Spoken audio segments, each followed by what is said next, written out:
How you doing? This is Coach DeCarlo. You're about to listen to the second part of a two-part series called Law and Order. Enjoy. You're on all the time and not being aware that I really don't know about not being aware because it's foolishness in the first place. Because what's the first thing you teach a little child? Be aware so you don't hurt yourself, so you don't, come on. And of course, like they'll say, well, that's the way they learn, bumping their head and learning to walk. Well, that's the same thing with you. You have to put up with inconveniences like trying to be still for the first time in your life, maybe. I I know that it was for me, and it was very, very difficult. And it took some time for me to settle down, to actually calm down and stop pushing myself, to just actually relax into a feeling of everything's okay because you're told by God, fear not. So if you, what are you fearing? You're only fearing what you're dreaming up. So if you feel you can't handle it, don't dream it up. Let it go. Really, wouldn't you say? I would. You said, what you need to do is kind of get relaxed and get into a place of a feeling that everything's okay. Neville would often call that a feeling of relief. And he would give the example of his daughter being outside and it's late at night and he's like wondering where she's at. And when he hears that key in the door, he said he senses that feeling of relief. He says, anytime you're trying to manifest, when you're living from the end of that manifestation, the key is feeling that everything's okay, as Mr. Lindell said, or what Neville calls the feeling of relief. Yes. And that's exactly what you're going for when you're sitting in the silence. You're going for that feeling of relief. You're trying to feel your world into order that you can live with. And you can do so. You're given to do so. You have all the equipment you need to do so. In fact, all the help you need, you're told, is nearer than hands and feet. So, I mean, what are you waiting for? You see, it's the waiting that kills you. That's what it is. Waiting for what? What are you waiting for? Until you're good? Well, I can get you around that one right now. You're told not one is worthy. So get over it. Get in line with us that are not worthy. But you see, you can change your position on this earth in a moment. If you would train yourself to think only, and there's that word again, that magic word, only on things lovely and of good report. You see, I asked someone, can you choose your next thought? And they looked at me like, well, what do you mean? Can you choose your next thought? Well, yeah, I can choose my next thought. Then suggestion is don't stop, because as long as you're choosing your thought, well, we're figuring is if you're choosing it, it'll be something that you want to experience. So fine, do just that. Think only on things that are lovely and of good report, because that's what everybody wants to experience. I don't know what your lovely and a good experience would be, but I know what mine would be. And I figured that if you're the one choosing it, you'll be choosing what you want, not what you don't want. But you see, the thing of it is that's exactly what most people are doing. They're choosing what they don't want because that they won't let it go. Let go and let God, let it go. Because as long as you hang on to it, you'll suffer all the things that are heir to that feeling. So let go, let God. He said, hey, I'm here. I'm here. Where are you? You turn to me, I'll turn to you. But it's that. But if you deny me, you see, I will deny you also. And if you're not feeling God's help, well, then you must be denying him, right? Absolutely. You said, you asked the question, you said, I often inquire with people, can you choose your next thought? Most people hear that statement and they really don't understand how powerful it is. We talk about law and order, we talk about being in charge, we talk about dominion. The key to a powerful life, a transformed life, is the ability to realize that I can choose my next thought and I begin to exercise that choice to create a world of my own desire by thinking according to that desire, what you call lovely and what's of a good report. But most people, they hear the statement, can you choose your next thought? Like the young man that you asked the question with, they don't realize the power of that asking, as it were. So I'll say again, can you choose your next thought? See that starts everything, doesn't it? It Your does. next thought. It It starts does. everything. Is it the start you want? Is it going to be leading you where you want to go? Then follow through. But if not, drop it. And when I say drop it, that means completely. Oh, like I keep telling you, yeah, it'll bubble up now and then. Everything will. Because you see, you were so habitual for so long on so many ideas that really weren't really helping your situation. Let's put it that way. But you have choice. You understand? You're given choose this day. So you do have choice. You do not have to continue in the state you're in. You can move to another state, and all you have to do to move to another state is have another state to move to. Wouldn't you say that would be it? You know, and the wonderful thing about moving to another state, you don't even need two guys in a truck. You can do it in your own mind. You don't need movers, you don't need hunks in a truck. You don't need, when you move into a new state in your mind, you don't have to leave your home. You can We talked when I was at your home and you said, listen, you know, and you had these beautiful pictures up on your wall, and you said, I will often time travel. I'll go to that place in my mind, and when I'm there, I'm not here, and when I'm here, I'm not there. That's it. When you're there, this is a dream. And when you're here, that's a dream. But they're both dreams. It's all dreams. It's all God's dream. He's telling you, I am with you always, that I suffer with you, but you behold me not. I'm right here with you, but I suffer with you. In other words, I suffer what you're doing because I gave you choose this day. And sometimes your choices, but I'm not saying anything about it. I'm just letting you do what I gave you to do. Choose this day. Are you choosing what you want? That's all I have to. Are you choosing what you want? Isn't that the question? That is the question. I want to touch on something you just stated. Uh, William Blake was given a poem called Jerusalem, and this poem was a vast poem.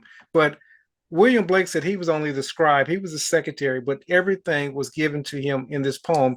And one of the phrases in that poem was that God gave him was, I suffer with you, but you behold me not. And so, in saying that, you know, Mr. Linder will often say, you know, that it's in scripture, and it is in scripture by way of William Blake, because what we don't realize is that scripture is still being written. It's being written in our lives. It's being written in the lives of others. So the Bible is still being written. So the New Testament is a continual, ongoing drama. And like William Blake said about the poem Jerusalem, it was given to him by God. But that's so important to understand. God suffers with us, and yet we don't even recognize that he's with us. You know, Jesus said it this way, by my stripes, you're healed. Yeah, that's it. And he said, hey, these things I do, you shall do also. And then he added, and even greater. So who does greater things than Jesus? That would be the Father. Absolutely. Attitude, awareness, and imaginational control, and you'll be in control. If you'll take control of your own imaginal activity, and believe me, imagining is God Himself. But He gave you to use imagining to create your world as you desire it to be. But hey, you went out and ran amok for a while, so now it's time to come home, wouldn't you say? Absolutely. You know, so, and the truth of the matter is, we're all prodigals. Somebody had inquired in on the YouTube channel. They said, you know, how do I deal with my brother who's a narcissist? And I said, listen, if you catch me on the right day, I'm going to be narcissistic. It's everybody's story. You know, sometimes we look without and we see it clear in the other person. We see the faults clear in other people. But when we look in the mirror and we see our fault, when we walk away, we forget about the fault that we saw in the mirror. Yep. Yep. In other words, it's not about judgment. No, It not even to yourself. true. You see, in fact, that's the worst judgment yet, because if you're judging yourself negative, well, then you'll see the negative in everybody. But if you're judging yourself lovely, you'll see the lovely in everybody. You see what you're looking through, and it's looking through you. And that's the way your prayers are answered too. They're coming through you. What you expect, that's what you get.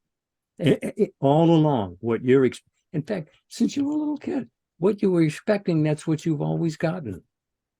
Think about it. Just look at what you've gotten and think of what you were thinking before you got those things. See, you're on all the time. You understand? You're using the power all the time. And it's activated as you think you are. What are you thinking about? That's all you have to keep checking on yourself. What is this something I really want to get involved in? No, forget it. And is that something I want? No, no, no.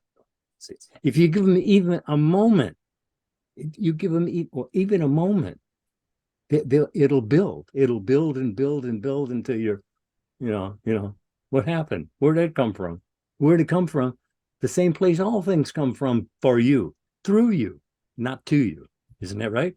Absolutely. And I want to go back to something you just touched. You said what you expect is what you get. You said even as a little kid.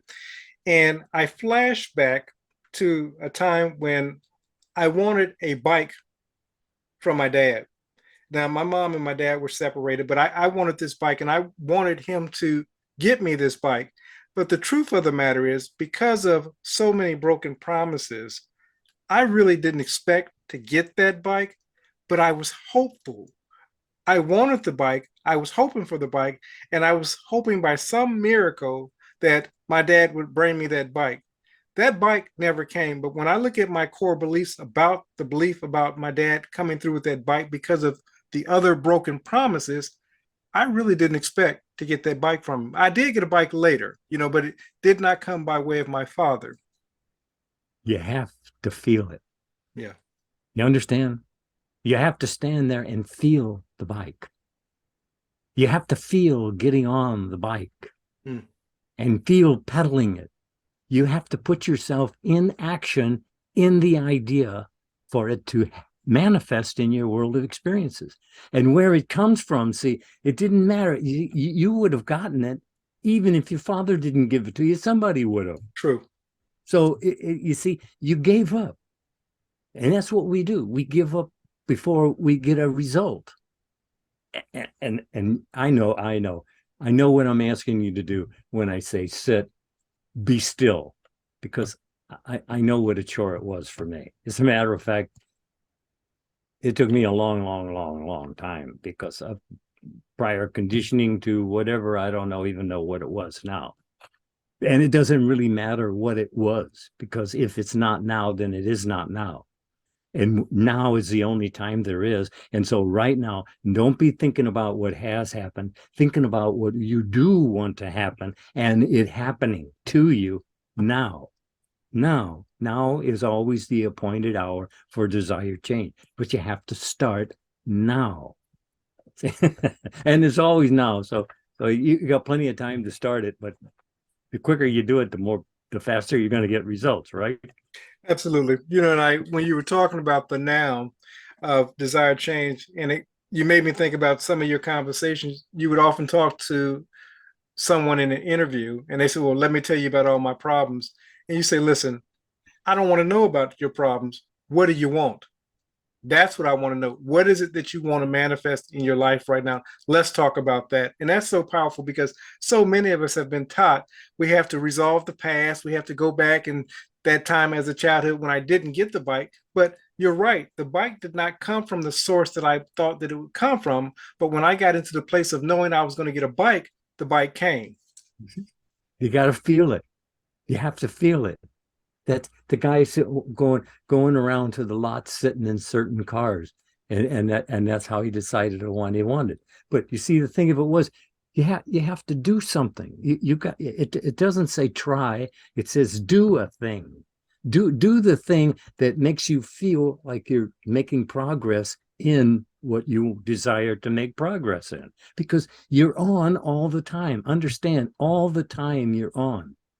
I can't stress that any more than I have. It's always now. Do it now. Because when you put it off till later, later comes, are we ready now? No, put it off again and then you forget it. And that's what I did. I forgot it and forgot it and forgot it. But you see, once you've heard it, and that's all I'm here for, is for you to hear it. I'm here as a witness. That's all, not an example.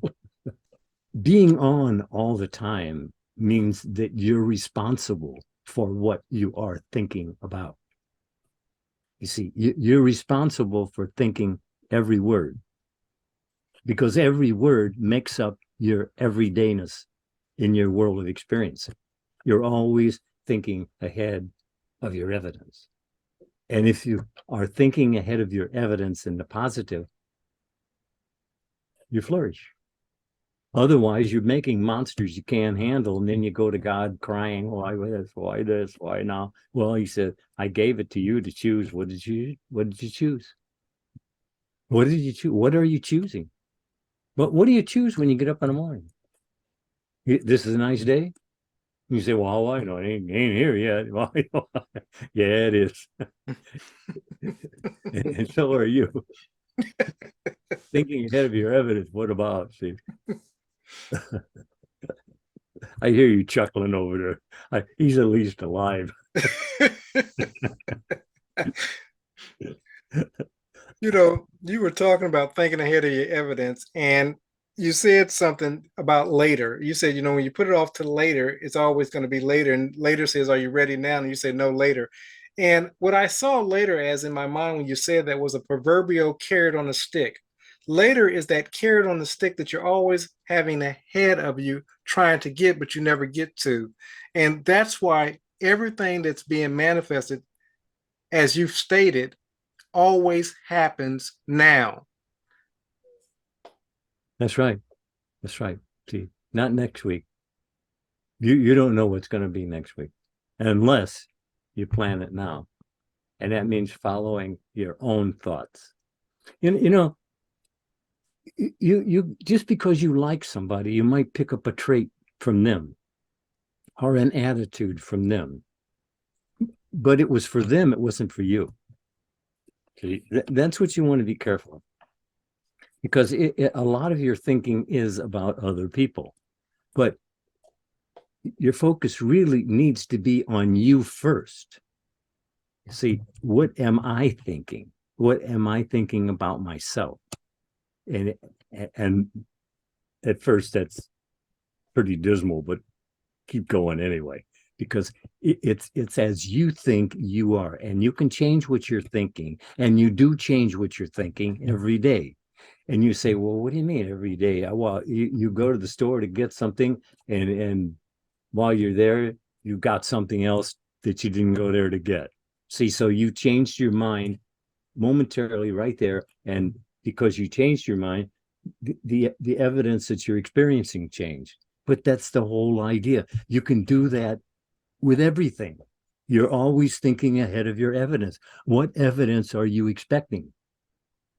See, because you always get what you expect, not what you want, unless they happen to be the same thing. But generally, you get what you expect.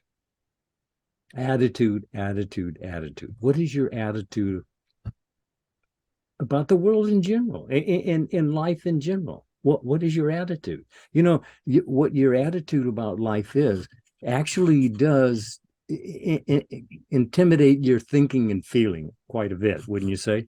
Oh, absolutely. You said something, and you said, listen, a lot of times we may like somebody. So we start to conjugate with their ideals and their thoughts, but their thought may not be for you. And this is so true. It's like when you watch TV and they show a woman in a particular dress. Now, she's a model and she's probably a size zero, minus zero. And another woman's watching this program and she's saying, well, I want that dress. But the dress isn't for that particular person's body style. So it's not going to look the same as it is on that size zero. And so a lot of times we take on other people's thoughts, we take on people's ideals, and those thoughts don't always serve us the way that it may appear to serve that other person. And so you went back and said, listen, you got to think what's for you and how it best serves you in the end. You have a guard for the gate, both of them. You have a guard. Use him. Make sure that anything that comes through is something that's worthy of your attention. Because that was exactly what I got when I went to a lecture of Neville Goddard.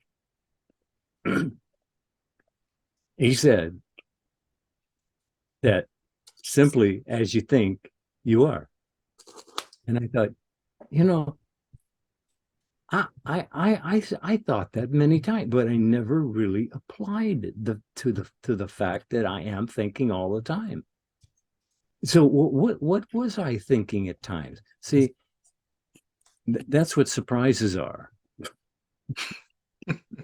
Yeah. You're thinking about something. Actually, you know what my problem was? Most of my thinking was not really any of my business. I mean, what I was thinking about was other people and things like that. That was none of my business. If I was thinking properly, I'd be thinking about my business, because you are your business. Are you minding your business? Because every word is dictated to your being in this world of experiencing. So I will watch it care. If that's what you want to watch, what you're doing, not what somebody else is doing. And you know, to watch somebody else, you have to put yourself in a position to watch somebody else. To watch yourself, all you have to do is just close your eyes and you can think anything you want. And if you think what you do want and you think of it as lovely and of good report, and you keep thinking of it, it'll be yours to experience. It works that way. But then if you're thinking negative, it'll do the same thing, isn't it? Yeah. And I like that you brought up a point. You said, listen, the problem that I had was I wasn't minding my business, but I was minding everyone else's business.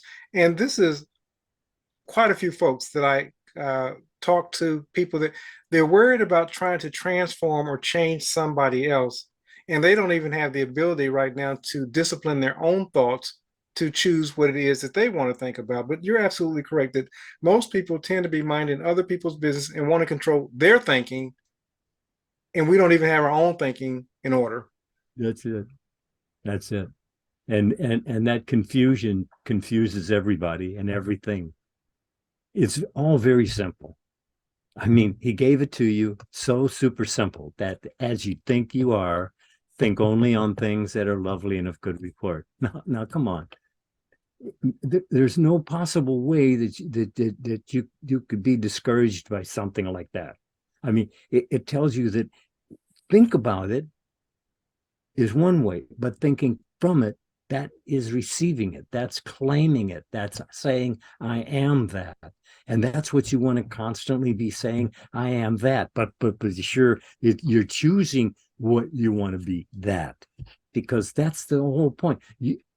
Whatever you're experiencing, you have brought to you through thinking feelingly about what. Just watch yourself, catch yourself, setting yourself up or setting yourself free. That's it. If you're setting yourself free, whoopee, keep it up.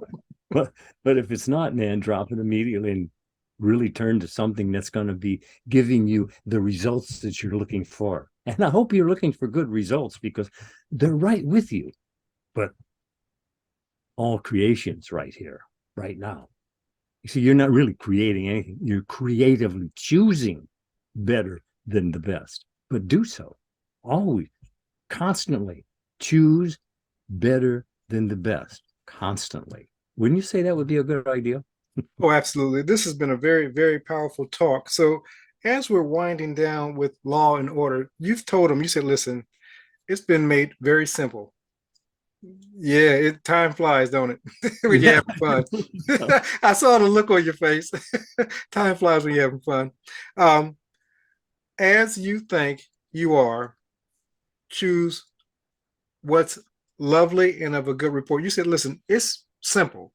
And it's true, we do complicate this stuff, but we've given it to you so simple today that if you begin to apply these principles right now, because it's only now, not later, because of course later is that proverbial carrot on that stick, and you're going to always be chasing it. But when you begin applying these principles right now, and you said something, you often will say this, and I'm going to add this. You say it's only new as ideal. So secondhand is the evidence that we're experiencing in our lives.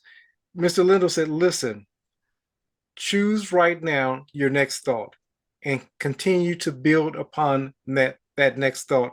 So in closing, and we're talking about law and order, what would you say to the listener? Hey, he gave you the law. Choose this day. That to you, that's the law. You're choosing this day, even if it's negative, you're still choosing this day. Why? Why would you build a negative idea in your mind? And if you did, would you follow it, or would you just discharge it, cancel it, delete it? Because if you don't, you'll be thinking about it later on and later on and later on. And the next thing, you'll actually be experiencing it. Believe it what it says as you think you are. So if you'll correct your thinking, you'll correct what you are. Is that simple enough? That's simple enough. And sir, it's been a pleasure. You know, I'd like you to think about this. I didn't send you here to do anything. I sent you here to do everything. You see, choose this day. That says the whole story right there. He didn't give you anything to do. He gave you everything to do. And then you given choose. That's like taking the kids to Disneyland and saying, whatever you want. But well, maybe not that one though. See, he doesn't do that. He said whatsoever. That was the potential that was given to you, is whatsoever. If you can't pick out a better life from whatsoever, then you do need some help. When you say, Oh, absolutely. And one whatsoever is such a vast, infinite storehouse to choose from, but that's what we're given to choose from. And often we'll say it's good, bad, or indifferent. We're given to choose from that. and you are doing so. Yes. Just remember that. You can say you're not, I didn't choose this and I didn't choose that. Well, but then you should have been about choosing, because had you been about choosing, that's what you'd have been experiencing, not what they thought. But you see, you fall under other people's spell if you listen to what they say and you doubt what you're thinking. And that's what it is. We doubt so much. In fact, everything is telling us to be watchful of everything, because everything is a danger or something. I don't know, but people are they live in a fear attitude. Well, do you think that's it? Yeah, it's true. And I'm guilty. If I'm not careful and I get focused on the world without, I could find myself in that exact same place. We're all, like I said, the thing is, one of the things that happens with us, and not just us, but people that listen to these talks and people that listen to Neville, we get back on track faster because we say, that's not what I want to be experiencing. That's not what I want to think. And so Even questioning it. even questioning it. Even Agree. questioning it. I agree. That's it. I mean, that's what we're getting you to do, to question. What are you thinking about? Yeah. Question yourself, because it's you who's making your world, not us. You see, I'm still working on mine. I ain't bothered with yours. Yeah. Except just give you your message. But that's all this is. We're just giving you your own message, and what you do, that's your business. I don't need to know you. You don't even need to know me, and I don't need to know you. You just heard the message. And that's what it's all about, giving you this message. Isn't that it? Absolutely. Absolutely. Well, we did that. We did it. So good night, Irene. Good night. Talk to you later, sir. Talk to you later. People just want to know what you did to be successful. The 4 CDs that I have out there, it's all there. If you took any one of the CDs and actually followed through on what you understood there, you could change your mind, change your world. All you have to do is just listen to the CDs. It's always reiteration and reiteration.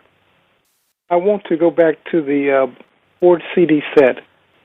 Go to metaphysicalarttheater.com. We can only mail in the U.S. right now, but for those who are outside the U.S., we can send you a digital bundle with everything, so you'll get the enjoyment without waiting for it in the mail. Matter of fact, those who are in the U.S., if you would rather have the digital copies, we can do that as well. metaphysicalarttheater.com.